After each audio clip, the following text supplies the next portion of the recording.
ये राजीव जी, अब आप बताइए, 22,05,000 छात्रों ने ये एग्जाम दी हैं। सिर्फ स्टूडेंट्स नहीं है, उनके पीछे उनका पूरा परिवार भी है। महीनों सालों मेहनत करते हैं और परिवार उम्मीद लगाए बैठा है रहता है कि इस बार बच्चे का मेडिकल में बस एडमिशन हो जाए, उसके बाद फिर आसानी ही आसानी है।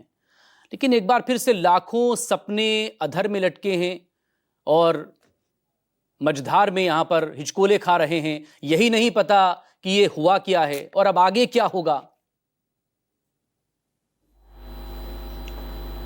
देखिए मकसूद, एनटीए जो इस परीक्षा को कराती है, संचालित करती है, जिसके संचालन में ये परीक्षा होती है, एनटीए को 2024 के नीट में जब पेपर लीक हुआ था और ये मामला सुप्रीम कोर्ट में आया था, हालांकि दोबारा परीक्षा कराने से इनकार किया था उस समय, लेकिन सुप्रीम कोर्ट ने एक एसओपी बनाने के लिए एनटीए को कहा था कि इसकी पारदर्शिता हो और ऐसी व्यवस्था सुनिश्चित की जाए कि भविष्य में ऐसी बातें ना हो। 2 साल भी नहीं हुए कि आज राजस्थान की एसओजी लगातार एक से एक खुलासे कर रही है।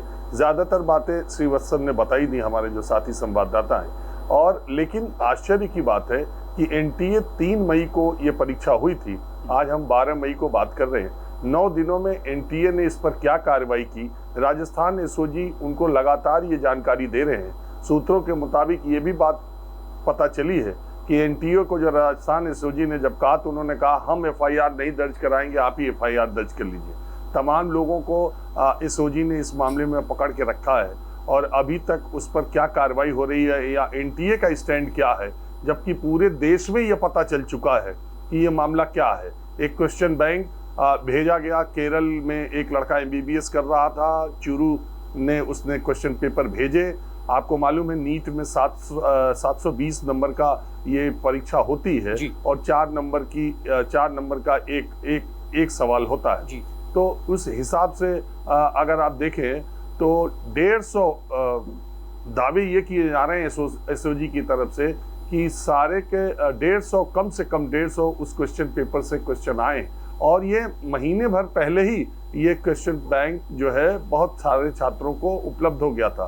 बहुत सारे हॉस्टल के संचालकों ने इसको फॉरवर्ड भी किया। सारी जांच एसओजी के पास है, फैसला एनटीए को लेना है और 20 लाख से ज्यादा बच्चे। असल में क्या है मकसूद, मूल बात यह है कि इस देश में सरकारों का, नेताओं का, सिस्टम का अब वरीयता, छात्र, परीक्षा, पारदर्शिता, नौकरी, ये सब रह नहीं गया है। नहीं तो कोई कारण नहीं, कोई स्टेट ऐसा नहीं है जहां पर आप झारखंड देख लीजिए, उत्तर प्रदेश देख लीजिए, बिहार देख लीजिए, राजस्थान और सारे प्रदेशों में आप सुनेंगे कि परीक्षा हुई तब तक परीक्षा कैंसिल हो गई या स्थगित हो गई या पेपर आउट हो गया। ये लगातार चले जा रहा है और इसमें एक संगठित गिरोह काम कर रहा है। एक तो वैकेंसीज नहीं आ रही, बहुत सारे नौजवानों के बीच में जब जाइए तो उनकी पीड़ा है, वैकेंसीज नहीं, अगर आ भी रही है। अभी उत्तर प्रदेश के 16 लाख लड़कों ने यूपीएसआई की परीक्षा दी और 4,500 वैकेंसी आई थी और ये वैकेंसी कितने सालों के बाद आई है और वो भी तब आई है जब चुनाव नजदीक आया है। इस टेंडेंसी से, इस प्रवृत्ति से सरकारों को थोड़ा इस पर पहली वरीयता देनी चाहिए। मुझे लगता है ये कोई वरीयता ही नहीं है। वो छात्र और उनके अभिभावक अभी ये कार्यक्रम देख रहे होंगे जो नीट के, अब बताइए उनके ऊपर क्या बीत रही होगी जिनका बच्चा नीट दिया होगा। और आपको मालूम है कि कोचिंग और पढ़ाई इसकी कितनी मुश्किल है। नीट पीजी का मामला अभी सुप्रीम कोर्ट में है ही, नीट पीजी का भी मामला सुप्रीम कोर्ट में है और नीट यूजी का पूरा सामने आ चुका है। अब सच्चाई क्या है क्या नहीं है, ये कोइंसिडेंस है कि एक क्वेश्चन बैंक 450 का बनाया गया और उसके हूबहू क्वेश्चन, मिलते जुलते क्वेश्चन 150 आ जाते हैं, 150 आ जा रहे हैं। तो ये हमारा और आपका तो काम नहीं है, राजस्थान की एसओजी ही सारी जानकारी दे रही है। इस पर फैसला एनटीए को लेना है कि क्या फैसला लेंगे और इसका दायरा कितना बड़ा था, ये भी ज्यादा इंपॉर्टेंट है। एक और छोटा सवाल राजीव जी आपसे, प्लीज थोड़ा बने रहिएगा। ये जांच, हर बार जब इस तरह के मामले होते हैं तो जांच की बात कही जाती है, ये कहते हैं कि सिस्टम को और फुल प्रूफ हम बनाएंगे, लेकिन ये होता क्यों नहीं है? आप एडमिशन के लिए जाएंगे, एक एग्जाम देंगे, वहां पर ये इस तरह से सुराख होती है, दरार होती है, लीक हो जाते हैं। जब आप नौकरी के लिए जैसे जैसे आपने पढ़ाई पूरी की और नौकरी के लिए जब आप किसी एग्जाम में बैठेंगे वहां पेपर लीक हो जाते हैं। तो जाएं कहां और करें तो करें क्या?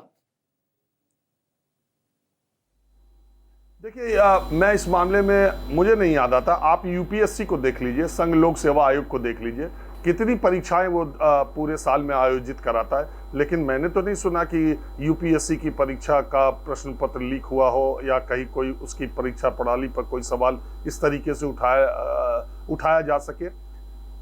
बात यह है कि पूरे सिस्टम में ही गड़बड़ी है, नहीं तो ये नीट का कोई पहली बार थोड़ी नहीं हो रहा है। हमने आज के 6-8 साल पहले भी नीट का जब हुआ था और कैसे नीट का पेपर आउट हुआ और लोगों ने कैसे उसको किया था, हमने एक बार खुद सुप्रीम कोर्ट में ये मामला गया था। हरियाणा के एक आईपीएस अधिकारी ने उसका भंडाफोड़ किया था। उस सुनवाई में मैं सुप्रीम कोर्ट में था जब उन्होंने पूरा डिटेलिंग की कि कैसे पेपर आउट हुआ और कैसे कैसे गया। तो वो कुछ साल पहले की बात है। अभी 2 साल पहले की बात है, इसी न्यूज़ 24 चैनल में नीट परीक्षा को लेकर के हमने सुप्रीम कोर्ट में जब ये मामला चल रहा था और तमाम डॉक्टर्स, तमाम अभिभावक जो उस समय आया कि 720 में से 720 नंबर एक ही सेंटर के कुछ बच्चे पा गए थे, तो तमाम ये बातें आती रहती है। अफसोस इसी बात का है कि इसमें हम आप कुछ कर नहीं सकते। जिनको करना है और उनके कानों पर जू नहीं रेंगती। जैसे चल रहा है वैसे चल रहा है, नहीं तो सुप्रीम कोर्ट ने तो 2 साल पहले ही कहा था कि ऐसा नहीं होना चाहिए और हो गया।